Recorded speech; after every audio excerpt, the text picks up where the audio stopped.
नमस्कार दोस्तों, डेट है आज की 11 मार्च 2023 और स्वागत है आपका एडिटोरियल डिस्कशन में। 3 इश्यूज आज हम डिस्कस करेंगे अलग अलग न्यूज़पेपर से। एक आर्टिकल द हिंदू का है छोटा सा, virtual digital asset under PMLA यानी prevention of money laundering act. Virtual digital asset जैसे क्रिप्टो करेंसीज हैं, इनको prevention of money laundering act में शामिल कर लिया गया है। इसके अलावा पहला जो आर्टिकल है वो इंटरनल माइग्रेंट वर्कर्स से संबंधित है।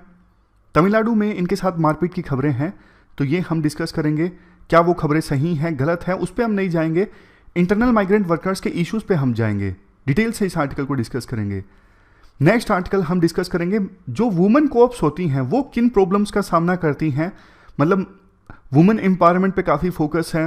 वो महिलाएं एक बार पुलिस फोर्स में शामिल हो जाएं तो क्या वो स्मूथली काम कर पाती हैं, इन सब चीज़ों पे ये आर्टिकल है, अच्छा आर्टिकल है। तो डिस्कशन स्टार्ट करें उससे पहले कोट देख लीजिए मारिया रेजा का, without facts you can't have the truth. बिना फैक्ट्स के आपको ट्रूथ का नहीं पता लग सकता। हालांकि देखो वो बात अलग है, फैक्ट्स भी कई बार गलत होते हैं, सिलेक्टिव होते हैं, लेकिन डेमोक्रेसी में देखो फैक्ट्स का होना बहुत ज़्यादा जरूरी है। जैसे कोई बोल देता है, कोई पॉलिटिकल लीडर, हमारी कम्युनिटी के साथ अत्याचार हुआ है, डिस्क्रिमिनेशन हुआ है, अगर ये चीज़ें फैक्ट्स के बेसिस पे होना तभी सच सामने आता है। पता लगे जिस कम्युनिटी के साथ डिस्क्रिमिनेशन की बात की जा रही है उस कम्युनिटी के लोगों को सबसे ज़्यादा रोजगार मिला हुआ है, उस कम्युनिटी के बच्चों का सबसे ज़्यादा एडमिशन होता है कॉलेजेस में, तो फिर वो सच नहीं है। सच सामने आता है फैक्ट्स से, और जब तक सच नहीं सामने आता ना तो ट्रस्ट नहीं पैदा होता। जनता का ट्रस्ट तभी पैदा होता है जब ट्रूथ सामने आता है, और ट्रूथ कैसे सामने आता है? फैक्ट्स से। जैसे देखो अगर सारे फैक्ट्स सामने आ जाएंगे कि इस कम्युनिटी के लोगों को इतना रोजगार मिला है, तो इससे क्या है, सच सामने आ जाएगा। सच सामने आ जाएगा तो लोगों का जो ट्रस्ट है सिस्टम में वो इंक्रीज होगा, और ट्रस्ट अगर नहीं है ना तो फिर डेमोक्रेसी काम नहीं कर सकती। जनता का ट्रस्ट है ना गवर्नेंस में, सरकार में, तभी डेमोक्रेसी काम कर सकती है। और जनता का ट्रस्ट अगर खत्म हो जाए ना गवर्नेंस में, तो डेमोक्रेसी फिर खत्म हो जाएगी। और ट्रस्ट कैसे आएगा? ट्रस्ट आएगा सच से, और सच कैसे सामने आएगा? सच सामने आएगा फैक्ट से। तो तीनों चारों चीज़ों के बीच में क्या इंटरलिंकेज है वो हमने डिस्कस किया। इसको आप इनडायरेक्टली भी यूज कर सकते हो, कहीं ना कहीं डेमोक्रेसी से संबंधित कुछ लिखना हो, फैक्ट्स और डेमोक्रेसीज के बारे में कुछ लिखना हो, तब भी इस कोड का इस्तेमाल किया जा सकता है। चलिए डिस्कशन स्टार्ट करते हैं। फर्स्ट इंपॉर्टेंट आर्टिकल देश में इंटरनल माइग्रेशन से संबंधित है। आप जीएस पेपर 1 के इस टॉपिक से आर्टिकल को रिलेट कर सकते हो। क्या कंटेस्ट है? कंटेस्ट देखो ये है, एक खबर वायरल हो रही है जिस पर पॉलिटिकल पार्टीज डिवाइडेड हैं कि ये खबर सच है या गलत है। खबर ये है कि तमिलनाडु में जो नॉर्थ इंडिया के माइग्रेंट वर्कर्स हैं ना, जो काम करने के लिए वहां पर गए हुए हैं, उनके साथ वहां पे मारपीट हुई है। अब तमिलनाडु की जो रूलिंग पार्टी है डीएमके है, वो कहती है कि खबर गलत है, अफवाह है, बीजेपी जानबूझ के फैला रही है। बीजेपी कहती है खबर सच है। झारखंड और बिहार से कुछ लीडर्स भी तमिलनाडु में गए इस मामले की जांच करने के लिए कि क्या तमिलनाडु में नॉर्थ इंडिया के वर्कर्स के साथ में मारपीट हुई है। तो कंटेक्स्ट देखो कुछ भी हो, इशू इंपॉर्टेंट है। इवन जब देश में लॉकडाउन लगा था तो उस समय भी माइग्रेंट वर्कर्स की जो प्रॉब्लम्स हैं वो सुर्खियों में आई थी, काफ़ी सारे आर्टिकल्स छपे थे, हमने भी डिस्कस किए थे। अब कल परसों एक ट्रेलर भी रिलीज हुआ, राजकुमार राव की मूवी है भीड़, जो कि माइग्रेंट वर्कर्स के ऊपर है। तो माइग्रेंट वर्कर्स कौन होते हैं? देखो जब कोई अपना घर बार छोड़कर दूसरी जगह पर जाता है काम करने के लिए या फिर किसी दूसरे उद्देश्य से, तो वो माइग्रेंट वर्कर होता है। जैसे एग्जाम्पल के तौर पर बिहार से, यूपी से वर्कर गए हैं अपना घर छोड़कर, बेशक बिहार के किसी और डिस्ट्रिक्ट में या फिर किसी दूसरे स्टेट में, फॉर एग्जांपल तमिलनाडु में, गुजरात में, तो वो माइग्रेंट वर्कर्स हैं। मैं बिल्कुल आसान भाषा में फिर से क्लैरिफाई कर देता हूं। माइग्रेशन देखो इंट्रा स्टेट भी हो सकती हैं और इंटर स्टेट भी हो सकती हैं। जैसे बिहार के एक गांव से वर्कर गया बिहार के ही किसी दूसरे शहर में या फिर जिले में, तो वो भी माइग्रेशन है, वो इंट्रा स्टेट माइग्रेशन है। और अगर बिहार का कोई वर्कर अपने बिहार राज्य को छोड़ के किसी दूसरे राज्य में जाकर काम करता है, जैसे गुजरात में, महाराष्ट्र में, तो वो इंटर स्टेट माइग्रेशन है। समझ गए? जिस स्टेट में आया है वर्कर काम करने के लिए वो इन माइग्रेशन है, जहां से गया है वहां पे आउट माइग्रेशन। और माइग्रेशन देखो इंटरनेशनल भी हो सकती है, जैसे बहुत से लोग हमारे देश से जाते हैं गल्फ कंट्रीज़ में काम करने के लिए, तो हमारे देश से वो जाते हैं वो है एमिग्रेशन, और जिस देश में वो जा रहे हैं उनके लिए है immigration. For example gulf countries के लिए, यूएई के लिए, तो ये है इंटरनेशनल माइग्रेशन। बट आर्टिकल का जो फोकस है ना वो इंटरनल माइग्रेशन पर है। देखो देश का संविधान आज़ादी देता है कुछ एक्सेप्शंस के साथ में कि कोई भी पर्सन कहीं पर भी जाके देश में अपना बिजनेस सेटअप कर सकता है, एसोसिएशन बना सकता है, काम धंधा कर सकता है। आर्टिकल 19 में ये आज़ादी मिली हुई है देश के नागरिकों को, ये एक फंडामेंटल राइट है। Fundamental rights human trafficking in सब पर भी रोक लगाता है और प्रोटेक्शन प्रोवाइड करता है, किसी के साथ में भेदभाव नहीं हो सकता इस आधार पर कि उसका जन्म कहाँ पे हुआ है, हरियाणा में हुआ है, पंजाब पे हुआ है। एम्प्लॉयमेंट के लिए सबको इक्वल अपॉर्चुनिटीज़ हैं। चाइल्ड लेबर फोर्सफुली नहीं करवाई जा सकती, इसमें भी प्रोटेक्शन प्रोवाइडेड है फंडामेंटल राइट्स में। और इंटर स्टेट माइग्रेशन, ये जो इशू आता है ना संविधान के 7वें शेड्यूल में लिस्ट 1 में आता है, मतलब internal migration, inter state migration से संबंधित सेंट्रल गवर्नमेंट देखती है, डेटा तैयार करना, उनके लिए स्कीम लॉन्च करना, वो सारी चीजें। 2011 के सेंसस के डेटा के अनुसार 2011 में हमारे देश में ना 45.6 करोड़ माइग्रेंट्स थे, बहुत ही ज़्यादा। आप डेटा देखोगे तो माइग्रेंट वर्कर्स की संख्या ना एकदम से बढ़ रही है। यहां पे देखिए 2011 में 99% जो माइग्रेशन था वो इंटरनल ही था और सिर्फ 1% माइग्रेशन इंटरनेशनल माइग्रेशन था कि देश को छोड़ के कुछ वर्कर्स दूसरे देशों में गए काम करने के लिए। 2017 में ministry of housing and urban poverty alleviation का एक डेटा आया था कि टोटल देश में जितना माइग्रेशन होता है ना 25% माइग्रेशन तो 17 डिस्ट्रिक्ट से होता है। ये 25% माइग्रेशन इंडिया का टोटल मेल आउट माइग्रेशन में से है, समझ गए। 2022-23 का इकोनॉमिक सर्वे का डेटा है जिसमें यह बोला गया कि तमिलनाडु में इंटर स्टेट माइग्रेंट्स की संख्या सबसे ज़्यादा है, 25 लाख से भी ज़्यादा। हमारे जो थोड़े गरीब राज्य हैं जैसे झारखंड, बिहार, यहाँ पर सबसे कम माइग्रेंट्स आते हैं काम करने के लिए, क्योंकि यहाँ पर गरीबी ऑलरेडी ज़्यादा है, तो यहाँ से जाते हैं दूसरे राज्यों में काम करने के लिए। बेनिफिट्स क्या होते हैं इंटरनल माइग्रेशन के? बेनिफिट्स देखो काफ़ी होते हैं। जैसे तमिलनाडु जैसे राज्य हैं, तमिलनाडु, गुजरात, महाराष्ट्र, तेलंगाना, अब यहाँ पे ना चीप लेबर की कमी है, मतलब यहाँ पे कम वेजेस वाले वर्कर मुश्किल से मिलते हैं। अब कम वेजेस वाले वर्कर नहीं मिलेंगे तो किसी फैक्ट्री में या फिर दूसरी जगहों पर रोड बनाने में इवन काम करने के लिए लोग नहीं मिलेंगे, तो दूसरे राज्यों से यहाँ पर वर्कर्स काम करने के लिए जाते हैं, तो यहाँ पे चीप लेबर अवेलेबल हो जाती है। इससे इन राज्यों को भी फायदा होता है। तमिलनाडु, गुजरात, महाराष्ट्र, अगर ये राज्य आज के समय में डेवलप्ड हैं तो दूसरे राज्य जैसे बिहार, झारखंड, इन राज्यों के वर्कर की उसमें अहम भूमिका रही है। इन राज्यों को डेवलप करने में जो इंटर स्टेट माइग्रेंट वर्कर्स है ना उनका इंपॉर्टेंट रोल रहा है, समझ गए। तो ये है point, availability of cheap labour. यहां पे एक और पॉइंट देखिए। अब मान लीजिए तमिलनाडु की कोई फर्म है, फैक्ट्री है, वो दूसरे देश में एक्सपोर्ट करती है अपने माल को। अगर देखो उस फैक्ट्री को चीप लेबर नहीं मिलेगी तो फिर वो फैक्ट्री एक्सपोर्ट नहीं कर पाएगी, सस्ता एक्सपोर्ट नहीं कर पाएगी, उस फैक्ट्री के प्रोडक्ट बिकेंगे नहीं इंटरनेशनल मार्केट में। तो मतलब ऐसा कुछ नहीं है कि तमिलनाडु जैसे राज्यों के द्वारा कुछ एहसान किया जा रहा हो कि हाँ भाई वो बिहार के वर्कर्स को रोजगार देते हैं, ऐसा कुछ नहीं है। ये हमेशा सबको फायदा होता है माइग्रेंट वर्कर्स जब दूसरे राज्यों में जाते हैं काम करने के लिए। इसके बाद नेक्स्ट है इंप्रूव इनइक्विटी। इसका मतलब देखो ये है, जब मान लीजिए वर्कर जाते हैं, जैसे बिहार का वर्कर है काम करने के लिए गुजरात में गया है, 6 महीने के लिए काम किया, फिर से अपने राज्य में लौट आया। अगर वो वर्कर बिहार के गांव से गया है तो 6 महीने में उसने जो पैसे कमाए वो खर्च करेगा फिर अपने गांव में। तो गांव में भी डिमांड जनरेट होती है क्योंकि वो वर्कर दूसरे राज्य से पैसा कमा के लाया है और खर्च कर रहा है अपने गांव में। तो इससे इनइक्विटी जो है वो इंप्रूव होती है, मतलब गांव में भी लोगों को रोजगार मिलता है, बेशक वो कुछ महीने के लिए मिले, पैसा तो वो गांव में ही खर्च करता है ना, थोड़ा बहुत पैसा खर्च किया वहां पे, लेकिन ज़्यादातर जो माइग्रेंट वर्कर्स हैं पैसा रेमिटेंस के तौर पर अपने गांव में ही भेज देते हैं। तो वहां पे भी फिर वो घर वाले पैसा खर्च करते हैं, तो वहां पे डिमांड जनरेट होती है। Next, reap the demographic dividend. Migrant workers देखो डेमोग्राफिक डिविडेंड को रीप करने में भी मदद करते हैं।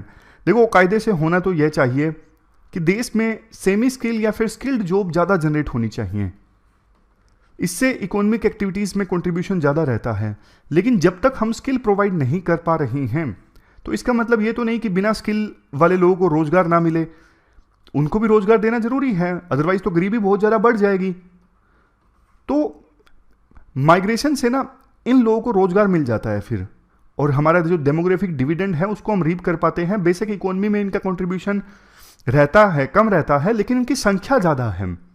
मतलब इतने सारे माइग्रेंट वर्कर्स हैं, वो बिना स्किल के काम करते हैं, तो संख्या ज़्यादा है, इस वजह से हर एक का कंट्रीब्यूशन बेशक कम हो लेकिन ओवरऑल जो कंट्रीब्यूशन है ना वो बहुत ज़्यादा रहता है। नेक्स्ट है सर्कुलर माइग्रेशन और रिपीट माइग्रेशन। जैसे देखो कुछ वर्कर्स हैं, उनका ये कई सालों से चल रहा होता है कि 6 महीने जाना है फॉर एग्जांपल हरियाणा में, पंजाब में खेतों में काम करने के लिए सीजन के दौरान, फॉर एग्जांपल कपास की हार्वेस्टिंग, कॉटन की हार्वेस्टिंग के दौरान, बाद में 6 महीने अपने गांव में बिताने हैं। तो ये जो साइकिल है ना सर्कुलर माइग्रेशन कई सालों से चला आ रहा है, तो ये भी देश की इकोनॉमी की बैकबोन है, एक प्रकार से देश की जीडीपी में अच्छा खासा कंट्रीब्यूशन रहता है।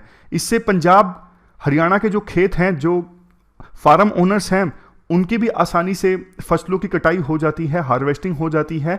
अगर ये सर्कुलर माइग्रेशन ना हो तो इनको भी बहुत दिक्कत आए, समझ गए? तो ये चीज़ें आपस में जुड़ी हुई हैं, फार्मिंग फॉर एग्जांपल और माइग्रेंट वर्कर्स का आना, ये पूरी इकोनॉमी इससे इंटरलिंक्ड है। Next, improve the quality of life. Migration की वजह से क्वालिटी ऑफ लाइफ इंप्रूव होती है, क्योंकि वो रेमिटेंस घर भेजते हैं तो बच्चों का एजुकेशन वगैरह चलती है, तो उनकी क्वालिटी ऑफ लाइफ इंप्रूव होती है। अब लास्ट के 2 पॉइंट्स हैं सोशल रेमिटेंस। जैसे बिहार का वर्कर है, तमिलनाडु में आके काम कर रहा है, वो तमिलनाडु के कल्चर के बारे में, लैंग्वेज के बारे में, कस्टम्स के बारे में सीखता है, फिर उन्हीं चीज़ों के बारे में जाके घर बताता है अपने बिहार के गांव में। तो इससे देश और ज़्यादा एकजुट होता है, एक राज्य का कल्चर दूसरे राज्य में स्प्रेड होता है माइग्रेंट्स की सहायता से। सबसे लास्ट में इंटरनल माइग्रेशन, ये जो सस्टेनेबल डेवलपमेंट गोल नंबर 8 है ना, क्या है? It will promote sustained inclusive and sustainable economic growth, full and productive employment and decent work for all. तो इंटरनल माइग्रेशन इस गोल को अचीव करने में भी मदद करता है। तो ये हमने बेनिफिट्स डिस्कस किए। अब जल्दी से चैलेंजेस की बात कर लेते हैं, आर्टिकल लंबा जा रहा है लेकिन पॉइंट सारे कवर करते हैं। देखो पहला पॉइंट है lack of social security and health benefits. अब ये वर्कर्स दूसरे राज्य में काम करने के लिए जाते हैं या फिर अपने ही राज्य में दूसरी जगह पर काम करने के लिए जाते हैं, उन्हें सोशल सिक्योरिटी और हेल्थ बेनिफिट्स नहीं मिल पाते। सोशल बेनिफिट्स जैसे इंश्योरेंस या फिर पेंशन का लाभ, हेल्थ बेनिफिट्स जैसे हेल्थ इंश्योरेंस, ये सब चीज़ें। Lack of access to affordable housing, दूसरे राज्य में जाते हैं काम करने के लिए, उन्हें सस्ता रहने के लिए घर नहीं मिल पाता किराए पर, तो बहुत बार झुग्गी झोपड़ियों में उन्हें रहना पड़ता है, स्लम का डेवलपमेंट हो जाता है। Next, exclusion from political rights, vote देने का अधिकार नहीं मिल पाता। बिहार का वर्कर गया है महाराष्ट्र में, उसे वहाँ पे वोट देने का अधिकार नहीं मिलता, इसलिए भी पॉलिटिकल पार्टीज माइग्रेंट वर्कर्स पर ध्यान नहीं देती क्योंकि उनका वोट नहीं होता वहाँ पे। Next, language, food and other cultural barriers. अब जैसे देखो बिहार के वर्कर गए हैं तमिलनाडु में, अब वहाँ पे तमिलनाडु में जैसे हिंदी को ज़्यादा पसंद नहीं किया जाता, वहाँ पे 2 लैंग्वेज फॉर्मूला है, एकमात्र राज्य या फिर एक आधा और भी हो तो जहाँ पे 2 लैंग्वेज फॉर्मूला अडोप्ट किया गया है, तो वहाँ पे हिंदी नहीं सिखाई जाती स्कूलों में, ज़्यादातर लोगों को वहाँ पे हिंदी नहीं आती है और हिंदी की तरफ थोड़ा एग्रेशन भी देखने को मिलता है तमिलनाडु में। तो लैंग्वेज बैरियर आता है, फूड बैरियर आता है, खाना नहीं मिल पाता, ये सब बैरियर्स फेस करने पड़ते हैं माइग्रेंट वर्कर्स को। नेक्स्ट है exploitation, discrimination and non payment of wages. बहुत बार उनका वहाँ पे एक्सप्लोटेशन हो जाता है, कई महीने काम करने के बाद भी उनको प्रॉपर वेजेस नहीं मिलते जिनकी बात हुई थी। Next, sexual abuse and gender violence. जो महिला माइग्रेंट वर्कर्स हैं उनको, वो ज़्यादा वल्नरेबल होती हैं, उनका डबल विक्टिमाइजेशन होता है, उनके वेजेस मैन से कम होते हैं, उनको बहुत बार सेक्सुअली अब्यूज़ किया जाता है, हरास किया जाता है। Next, trafficking and bonded labour. बहुत बार देखो मजदूरों को लाया जाता है नॉर्थ ईस्ट से या फिर बिहार यूपी से, वहाँ पे उनको बंदी बना लिया जाता है, मतलब काम करवाया जाता है बॉन्डेड लेबर के तौर पे। Next, health hazards, accidents and deaths. अब होता क्या है, माइग्रेंट वर्कर्स से काम करवाया जाता है ना, वर्किंग कंडीशंस बहुत बार ख़राब होती हैं, तो काफ़ी बार एक्सीडेंट हो जाते हैं साइट पे।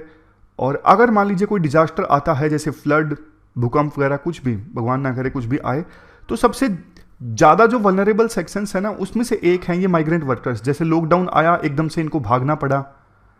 Next, no policy framework. Internal migrant workers को स्कीमों में शामिल करने के लिए ना कोई पॉलिसी फ्रेमवर्क नहीं है। बहुत बार अच्छी अच्छी स्कीम सरकार चलाती है, लेकिन उसका लाभ माइग्रेंट वर्कर्स को नहीं मिल पाता।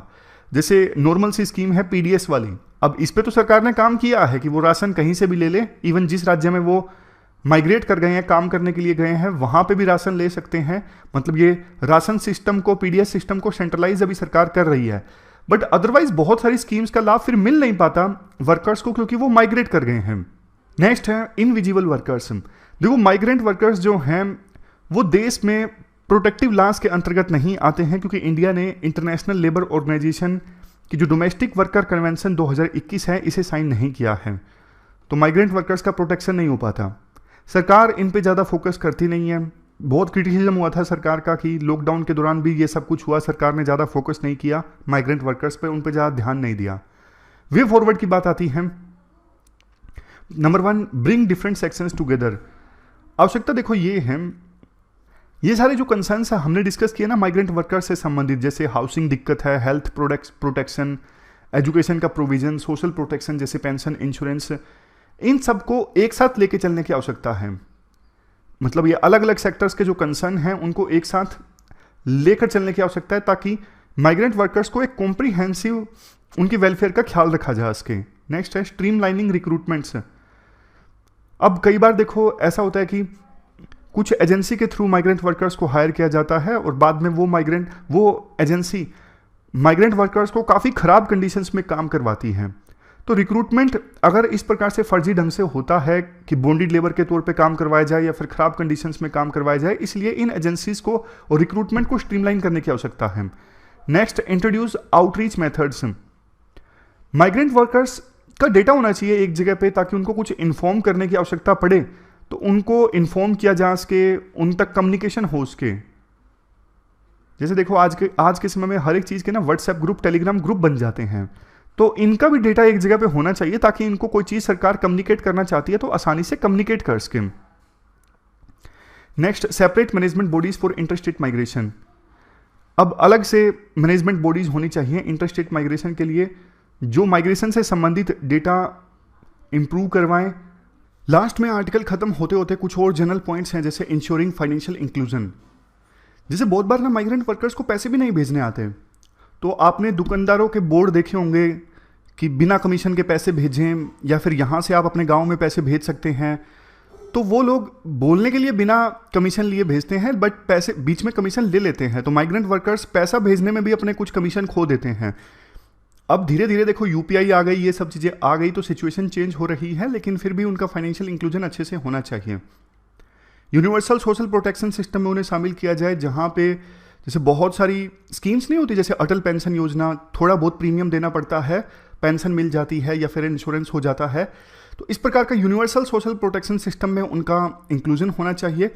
और हमें आवश्यकता ये है कि उनके लिए वर्किंग कंडीशंस इंप्रूव होनी चाहिए, वो डिग्निफाइड ढंग से अपनी लाइफ व्यतीत कर सकें, कम से कम ऐसे प्रोविजंस, ऐसे बेनिफिट्स उन्हें मिलने चाहिए।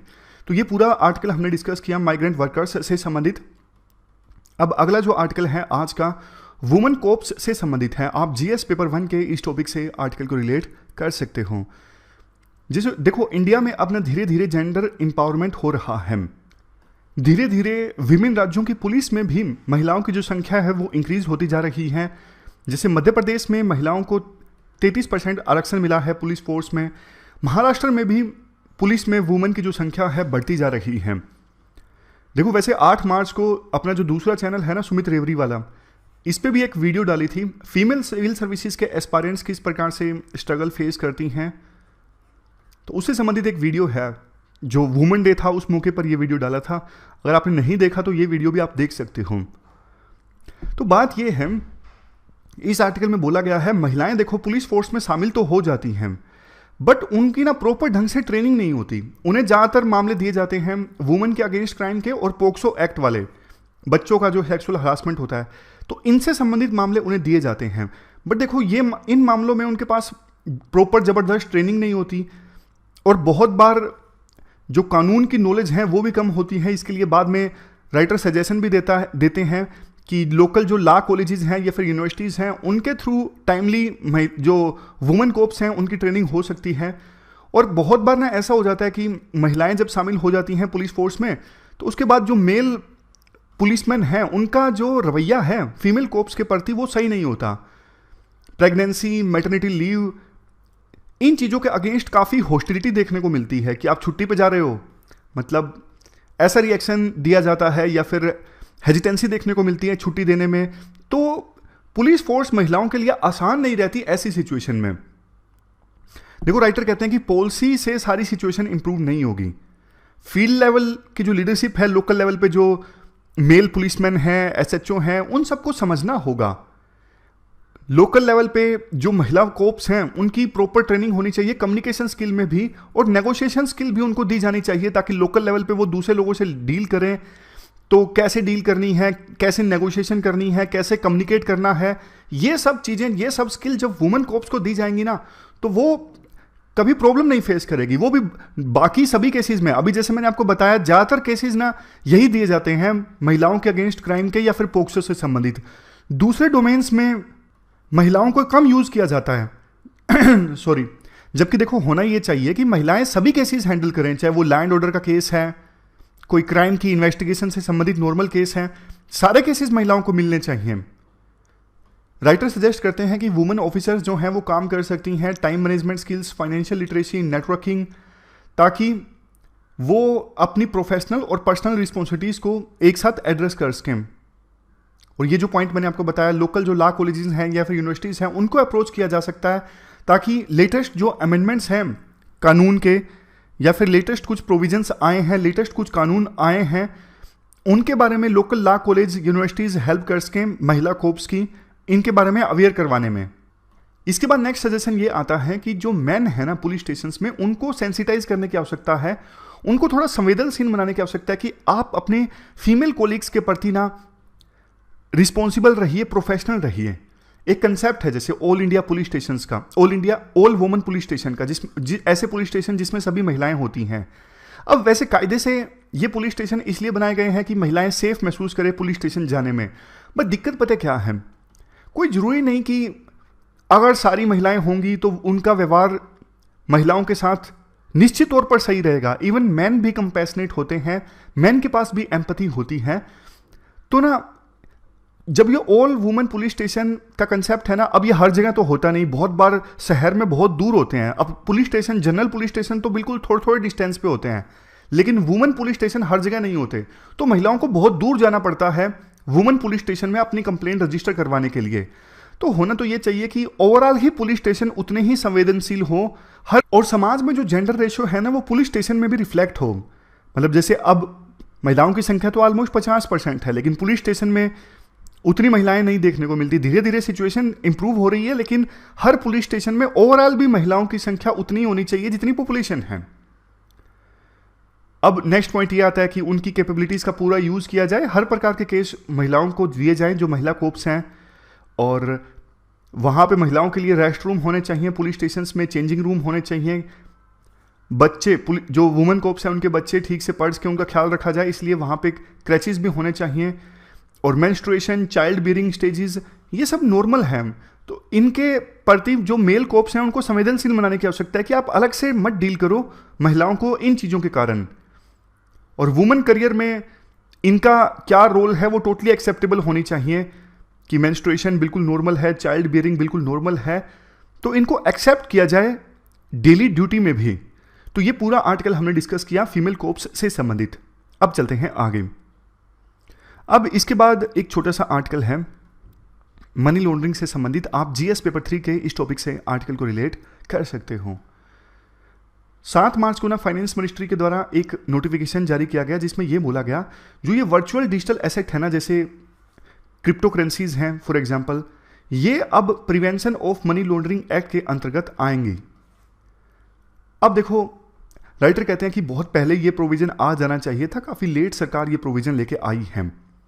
जब से ये क्रिप्टो करेंसीज आई हैं ना, वर्चुअल डिजिटल एसेट आई हैं, अलग अलग देश अलग अलग रणनीति बना रही हैं इन क्रिप्टो करेंसीज को लेके। कुछ देशों ने तो पूरी तरह से बैन कर दिया है, कुछ देशों ने इन क्रिप्टो करेंसीज को रेगुलेट करने का सोचा है फिलहाल के लिए।